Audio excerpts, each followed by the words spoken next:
தீபாவளிக்கு இன்வைட் பண்ணுறதுக்காக ஊர்லேருந்து அம்மா, சித்தி, தம்பிலாம் வந்திருந்தாங்க.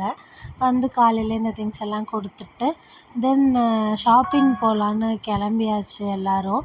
நான் ஜெயச்சந்திரன் போகலான்னு சொன்னேன். எங்கள் சித்தி டிவி ஆடில் பார்த்துட்டு கீழ்கட்டையில புது பிரான்ச் திறந்துருக்காங்க, அங்கே போகலான்னு சொன்னாங்க. அங்கே இன்டீரியர்லாம் நல்லா இருந்தது. பட் இன்னும் அவங்க ட்ரெஸ்ஸஸ் எல்லாம் ஒழுங்கா ஆர்கனைஸ் பண்ணி வைக்கவே இல்லை. அது அங்கங்கே இருந்துச்சு. எந்த செக்ஷனில் என்ன ட்ரெஸ் அந்த மாதிரி செப்ரேட் பண்ணி வைக்கல. பாதி கன்ஸ்ட்ரக்ஷன்லேயே இருந்தது. தென் எப்போவுமே பள்ளிக்கரணையில் தான் நான் வாங்குவேன். அங்கே இருக்கிற கலெக்ஷன் மாதிரி இங்கே பெருசாக எதுவும் இல்லை.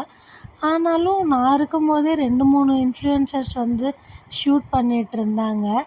அப்புறம் இந்த ட்ரெஸ் தான் நான் போட்டு போயிருந்தேன். ரொம்ப நாள் கழித்து அந்த ட்ரெஸ் போட்டேன். எனக்கு ஸாரீ செக்ஷன் தான் ரொம்ப டிஸப்பாயின்ட்மெண்ட் ஆயிடுச்சு. ஏன்னா பள்ளிக்கரணையில் ஒன்றுக்கும் தனித்தனி செக்ஷனில் வச்சுருப்பாங்க. காட்டன் ஸாரீஸ், ஃபேன்சி ஸாரீ அந்த மாதிரி எல்லாமே ஒரே மாதிரி இருந்தது. பட் எனக்கு டிசைன்ஸ் ஒன்றுமே பிடிக்கல. தம்பிக்கு மட்டும் ட்ரெஸ் வாங்கினதே அரௌண்ட் 6000 வந்துருச்சு.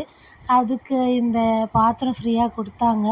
பார்க்கிங் தான் ரொம்ப ஒர்ஸ்ட்டாக இருந்தது. எதுவுமே ஆர்கனைஸ் பண்ணாமல் தீபாவளி வருதுன்னு அர்ஜென்ட்டாக ஸ்டோர் ஓப்பன் பண்ணிட்டாங்க போல். என்ட்ரி எக்ஸிட்னு தனித்தனியாக இல்லாமல் எல்லாமே ஒரே இடத்துல இருந்தது. அப்புறம் என்னோடய ஃபேவரட் ஜெயச்சந்திரன் போய் கொஞ்சம் ஸாரீஸ் எல்லாம் வாங்கினோம். இந்த குட்டி பையன் இந்த மிக்கி மவுஸ் அது கூடலாம் ஃபோட்டோ எடுத்துகிட்டு இருந்தான். நான் ஒரு 4-5 ஸாரீ ட்ரை பண்ணேன். பட் ஒரே ஒரு ஸாரீ மட்டும் வாங்கியாச்சு.